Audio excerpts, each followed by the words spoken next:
Surat Al-Qasas. Au nom d'Allah, le tout miséricordieux, le très miséricordieux. Ta, Sin, Mim. Voici les versets du livre explicite. Nous te racontons en toute vérité de l'histoire de Moïse et de Pharaon à l'intention des gens qui croient. Pharaon était hautain sur terre. Il répartit en clans ses habitants, afin d'abuser de la faiblesse de l'un d'eux. Il égorgeait leurs fils et laissait vivantes leurs femmes. Il était vraiment parmi les fauteurs du désordre. Mais nous voulions favoriser ceux qui avaient été faibles sur terre et en faire des dirigeants, et en faire les héritiers, et les établir puissants sur terre, et faire voir à Pharaon, à Amam et à leurs soldats ce dont ils redoutaient. Et nous révélâmes à la mère de Moïse ceci. Allaite-le, et quand tu craindras pour lui, jette-le dans le flot, et n'aie pas peur et ne t'attriste pas. Nous te le rendrons et ferons de lui un messager. Les gens de Pharaon le recueillirent pour qu'il leur soit un ennemi et une source d'affliction. Pharaon, Amam et leurs soldats étaient fautifs. Et la femme de Pharaon dit, « Cet enfant réjouira mon œil et le tien. Ne le tuez pas, il pourrait nous être utile, ou le prendrons-nous pour enfant. » Et il ne pressentait rien, et le cœur de la mère de Moïse devint vide. Peu s'en fallut qu'elle ne divulguât tout, si nous n'avions pas renforcé son cœur pour qu'elle restât du nombre des croyants. Elle dit à sa sœur, « Suis-le. » Elle l'aperçut alors de loin sans qu'il ne s'en rende compte. Nous lui avions interdit auparavant le sein des nourrices. Elle, la sœur de Moïse, dit donc, « Voulez-vous que je vous indique les gens d'une maison qui s'en chargeront pour vous tout en étant bienveillants à son égard ?» Ainsi, nous le rendîmes à sa mère afin que son œil se réjouisse, qu'elle ne s'affligeait pas et qu'elle sût que la promesse d'Allah est vraie. Mais la plupart d'entre eux ne savent pas. Et quand il eut atteint sa maturité et sa pleine formation, nous lui donnâmes la faculté de juger et une science. C'est ainsi que nous récompensons les bienfaisants. Il entra dans la ville, à un moment d'inattention de ses habitants. Il y trouva deux hommes qui se battaient. L'un était de ses partisans et l'autre de ses adversaires. L'homme de son parti l'appela au secours contre son ennemi. Moïse lui donna un coup de poing qui l'acheva. Moïse dit, « Cela est l'œuvre du diable. C'est vraiment un ennemi, un égareur évident. » Il dit, « Seigneur, je me suis fait du tort à moi-même. Pardonne-moi. » Et il lui pardonna. C'est lui, vraiment, le pardonneur, le miséricordieux. Il dit, « Seigneur, grâce aux bienfaits dont tu m'as comblé, jamais je ne soutiendrai les criminels. » Le lendemain matin, il se trouva en ville, craintif, et regardant autour de lui quand voilà que ceux qui lui avaient demandé secours la veille l'appelaient à grands cris. Moïse lui dit, « Tu es certes un provocateur déclaré. » Quand il voulut porter un coup à leur ennemi commun, il, l'Israélite, dit, « Ô Moïse, veux-tu me tuer comme tu as tué un homme hier? Tu ne veux être qu'un tyran sur terre, et tu ne veux pas être parmi les bienfaiteurs. » C'est alors qu'un homme vint, du bout de la ville, en courant, et dit, « Ô Moïse, les notables sont en train de se concerter à ton sujet pour te tuer. Quitte la ville.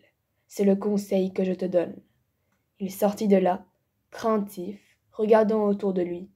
Il dit, « Seigneur, sauve-moi de ce peuple injuste. » Et lorsqu'il se dirigea vers Madian, il dit, « Je souhaite que mon Seigneur me guide sur la voie droite. » Et quand il fut arrivé au point d'eau de Madian, il y trouva un attroupement de gens abreuvant leurs bêtes. Et il trouva aussi deux femmes se tenant à l'écart et retenant leurs bêtes. Il dit, « Que voulez-vous » Elles dirent, « Nous n'abreuverons que quand les bergers seront partis, et notre père est fort âge. » Il abreuva les bêtes pour elles, puis retourna à l'ombre et dit, « Seigneur, j'ai grand besoin du bien que tu feras descendre vers moi. » Puis l'une des deux femmes vint à lui, d'une démarche timide, et lui dit, « Mon père t'appelle pour te récompenser, pour avoir abreuvé pour nous. » Et quand il fut venu auprès de lui, et qu'il lui eut raconté son histoire, il, le vieillard, dit, n'aie aucune crainte, tu as échappé aux gens injustes. L'une d'elles dit, ô mon père, engage-le à ton service moyennant salaire, car le meilleur à engager, c'est celui qui est fort et digne de confiance. Il dit, je voudrais te marier à l'une de mes filles que voici, à condition que tu travailles à mon service durant 8 ans. Si tu achèves 10 années, ce sera de ton bon gré. Je ne veux cependant rien t'imposer d'excessif. Tu me trouveras, si Allah le veut, du nombre des gens de bien. C'est conclu entre toi et moi, dit Moïse. Quel que soit celui des 2 termes que je m'assigne, il n'y aura nulle pression sur moi, et Allah est garant de ce que nous disons. Puis, lorsque Moïse eut accompli la période convenue et qu'il se mit en route avec sa famille, il vit un feu du côté du mont. Il dit à sa famille, « Demeurez ici, j'ai vu du feu.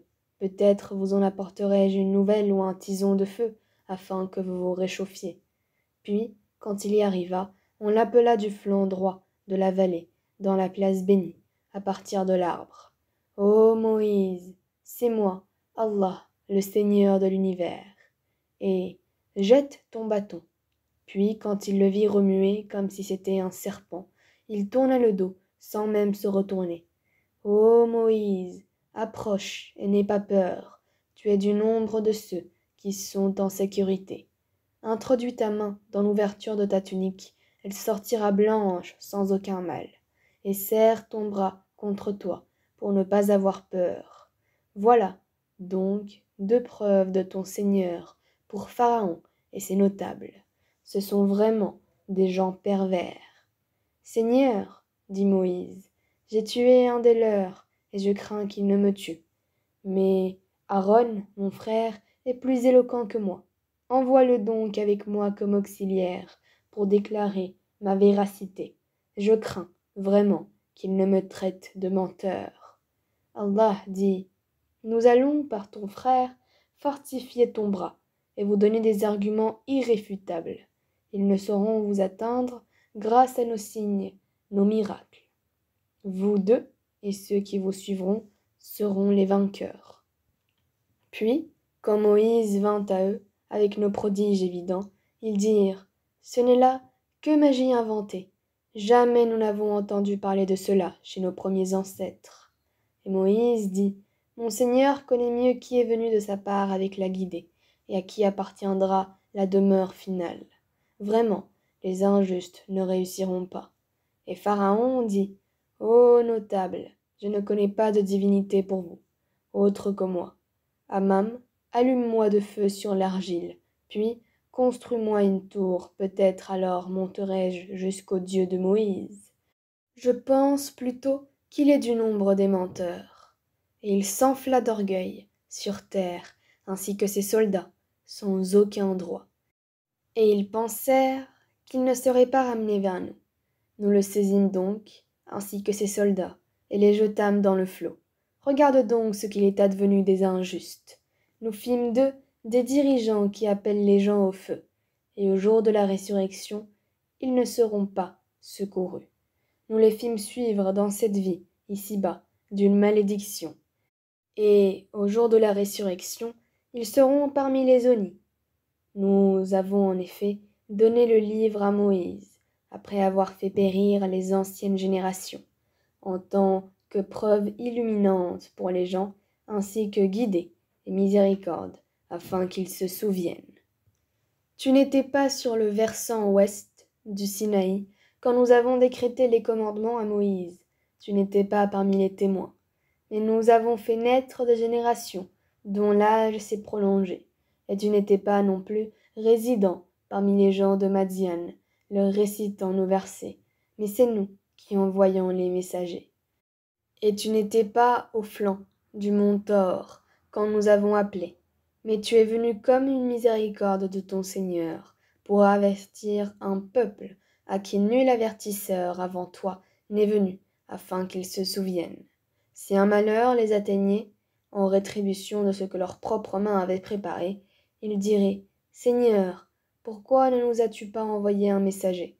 Nous aurions alors suivi tes versets, et nous aurions été croyants. » Mais quand la vérité leur est venue de notre part, Ils ont dit, si seulement il avait reçu la même chose que Moïse, est-ce qu'ils n'ont pas nié ce qui auparavant fut apporté à Moïse? Ils dirent, deux magies se sont mutuellement soutenues. Et ils dirent, nous n'avons foi en aucune. Dis-leur, apportez donc un livre venant d'Allah qui soit meilleur guide que ces deux-là. Et je le suivrai si vous êtes véridique.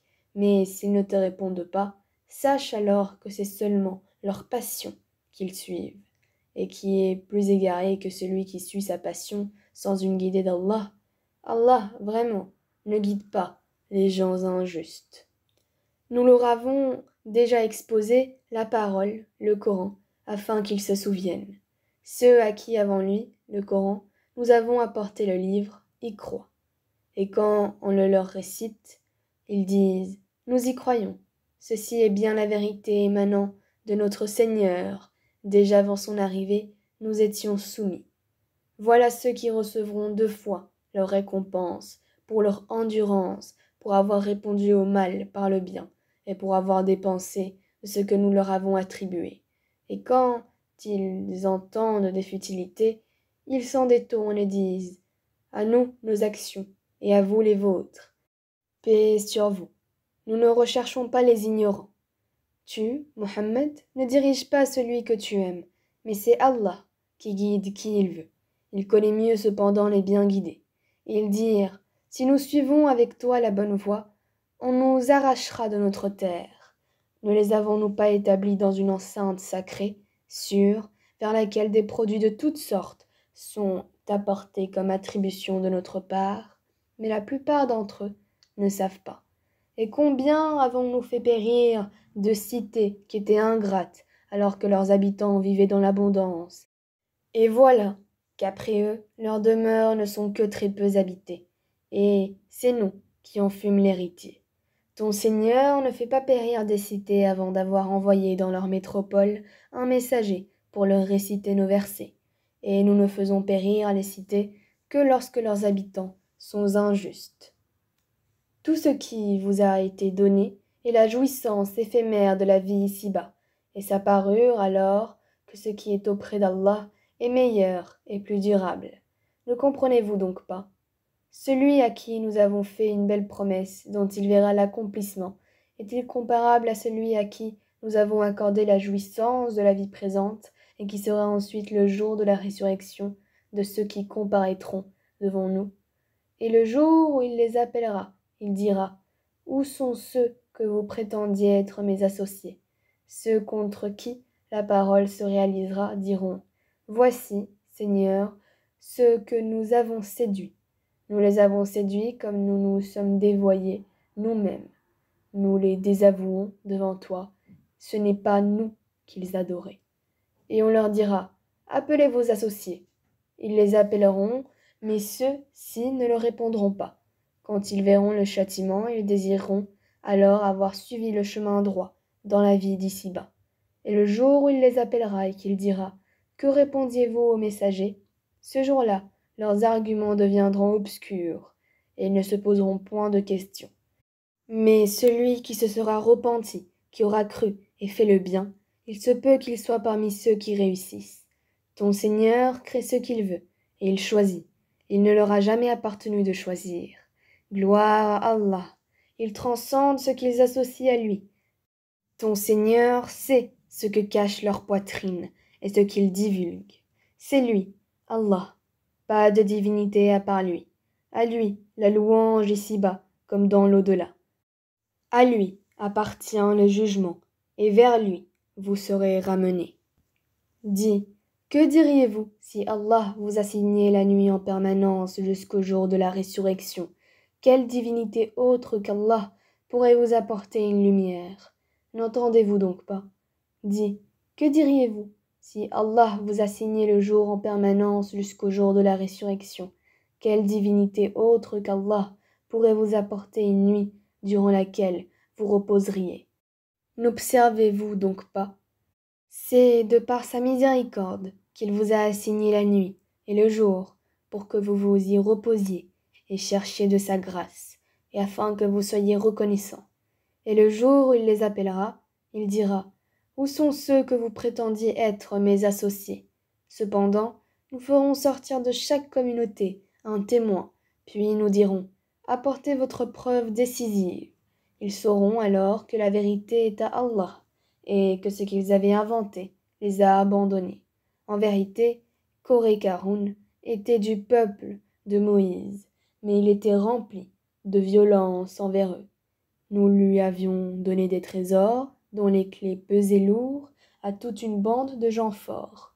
Son peuple lui dit, ne te réjouis point, car Allah n'aime pas les arrogants, et recherche à travers ce qu'Allah t'a donné la demeure dernière, et n'oublie pas ta part en cette vie, et sois bienfaisant, comme Allah a été bienfaisant envers toi, et ne recherche pas la corruption sur terre, car Allah n'aime point les corrupteurs.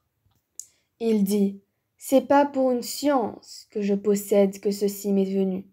Ne savait-il pas qu'avant lui, Allah avait fait périr des générations supérieures à lui en force et plus riches en biens, et les criminels ne seront pas interrogés sur leurs péchés. Il sortit à son peuple dans tout son apparat.